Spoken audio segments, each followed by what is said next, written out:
دعائیں پوری کیوں نہیں ہوتی، دعائیں قبول کیوں نہیں ہوتی، اس کی وجوہات ہیں۔ وہ وجوہات اگر آپ سمجھ لیں گے تو پھر آپ اس طریقے سے دعا مانگیں گے کہ دعائیں سیدھی قبول ہوں گی۔ دعائیں قبول نہ ہونے کی ایک بنیادی وجہ کہ انسان اپنے گناہوں سے توبہ نہیں کرتا، اور اللہ پھر اس کی دعا کو قبول ہی نہیں کرتے۔ ہم گھروں میں دیکھتے ہیں جو بچہ پڑھائی اچھی کرتا ہو، اچھا گریڈ لیتا ہو، ماں باپ کی فرما برداری کرتا ہو، اگر یہ بچہ کبھی کوئی چیز مانگے تو آدھا کہے ہم اس کو چیز لے کے دے دیتے ہیں، اور جو بچہ ضدی ہو، ماں باپ کا نافرمان ہو اور گریڈ بھی اچھے نہ آتے ہو اور ماں باپ کو پریشان کرتا ہو، یہ بچہ اگر کہے نا کہ مجھے فلاں لینا ہے، باپ سنی انسنی کر دیتا ہے۔ اسی طرح جو بندہ اللہ کے نافرمانیاں کرتا ہے، اللہ اس کی سنی انسنی فرما دیتے ہیں۔ تو پہلی وجہ دعائیں قبول نہ ہونے کی اپنے گناہ ہیں۔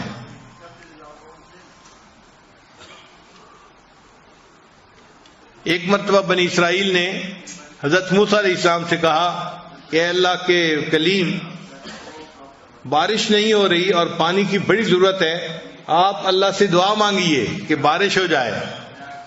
تو موسیٰ علیہ السلام نے دعا شروع کر دی، ربنا اغفر لنا ربنا اغفر لنا ربنا اغفر لنا۔ تو بنی اسرائیل بڑے حیران کہ ہم نے کہا تھا بارش کی دعا مانگیں اور موسیٰ علیہ السلام ربنا اغفر لنا لگائے ہوئے ہیں۔ تو پوچھا اے پیغمبر اسلام، آپ یہ دعا کیوں مانگ رہے ہیں؟ انہوں نے فرمایا اس لیے کہ جب اللہ تعالیٰ کسی بندے کی بخشش فرما دیتے ہیں تو اس کی تمام مرادوں کو بھی پورا فرما دیتے ہیں۔ تو ہمارے گناہوں کو جب اللہ معاف کریں گے تو ہماری تمام مرادوں کو بھی اللہ پورا فرما دیں گے۔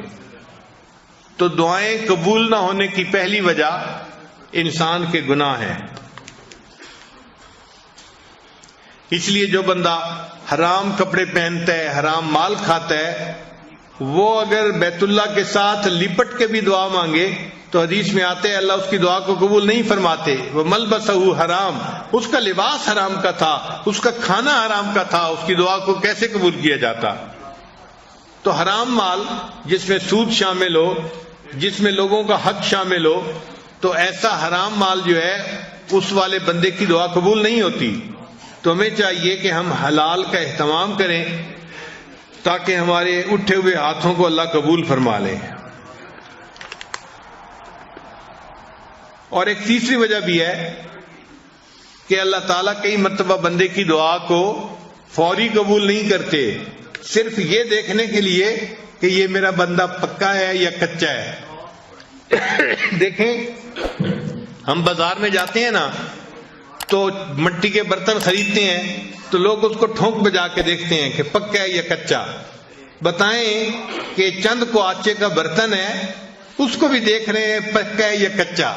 تو اللہ نے بندے کو اپنی جنتیں عطا فرمانی ہوتی ہیں، اللہ بھی بندے کو دیکھتے ہیں کہ بندہ پکا ہے یا کچا۔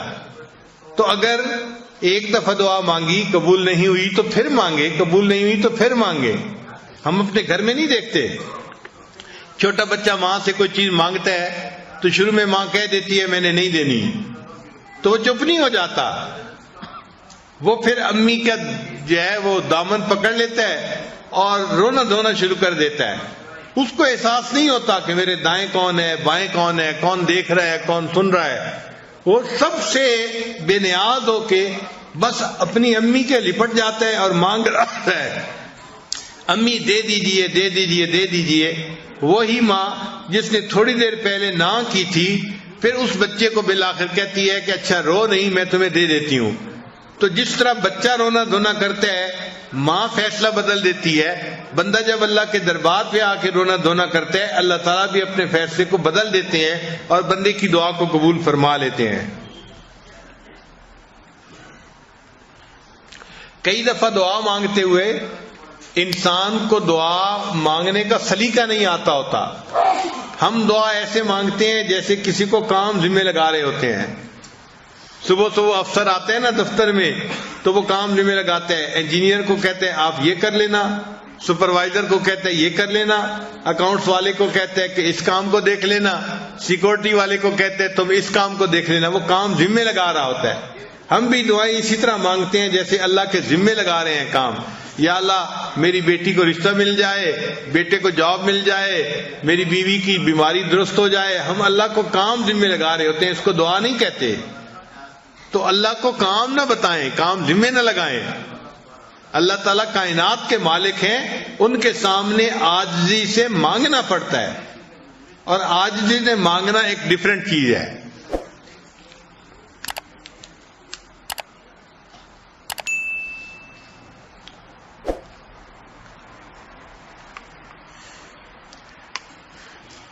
اور کئی مرتبہ دعا مانگنے والا دعا تو مانگ رہا ہوتا ہے مگر دل میں غفلت ہوتی ہے، دل میں غفلت ہوتی ہے، اور دل کی غفلت کی وجہ سے اللہ اس کی دعا کو قبول نہیں کرتے. چنانچہ حضرت موسیٰ علیہ السلام ایک دفعہ جا رہے تھے، حدیث پاک میں ہے، ایک چرواہا بڑا مانگ رہا تھا اللہ سے دعا. تو حضرت موسیٰ علیہ السلام نے دیکھا کہ وہ رو بھی رہا ہے، دعا بھی مانگ رہا ہے.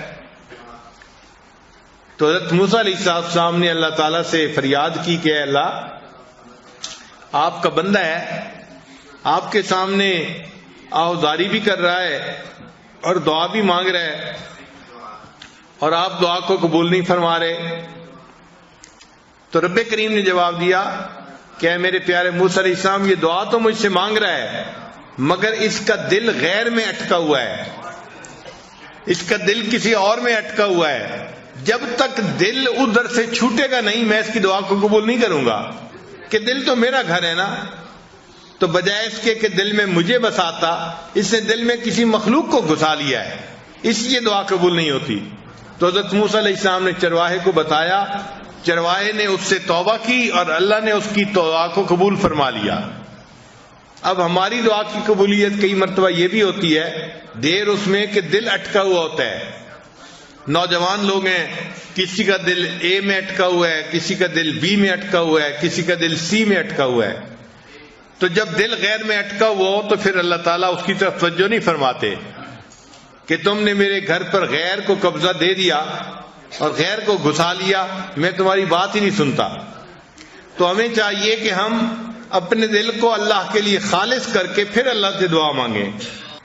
اور کئی مرتبہ ایسے بھی ہوتا ہے کہ انسان دعا مانگتا ہے اور دل میں شیطان وسوسہ ڈال رہا ہوتا ہے کہ تیری دعا قبول نہیں ہونی، تو بڑا ہی گناہگار ہے، بڑا ہی خطا کار ہے، تیری دعا کہاں قبول ہونی ہے، تو جتنے پانی میں ہے وہ تو جانتا ہے. تو شیطان کے اس وسوسے کی وجہ سے بندہ سمجھتا ہے کہ میری دعا قبول نہیں ہونی. تو جب یہ گمان کرتا ہے کہ قبول نہیں ہونی تو دعا قبول نہیں ہوتی. اب ایسا وسوسہ اگر شیطان دل میں ڈالے تو شیطان کے اس وسوسے کو رد کریں. شیطان دل میں ڈالے گا تیری دعا قبول نہیں ہوگی، آپ اپنے دل کو سمجھائیں کہ آج کی رات جس مجمع میں میں آپ پہنچا ہوں یہاں تو میری دعا ضرور قبول ہوگی، ضرور یہ جواب دیں آگے سے.